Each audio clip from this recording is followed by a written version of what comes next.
Hello, and nice to meet you.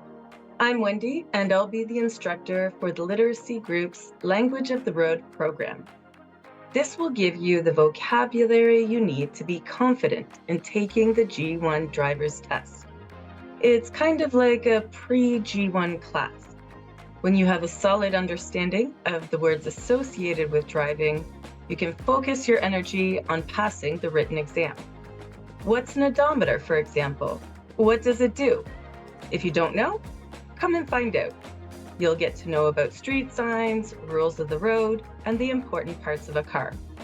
We'll also take a look at resources such as G1 practice tests, how to get a car for the in-person road test, and any other questions you have.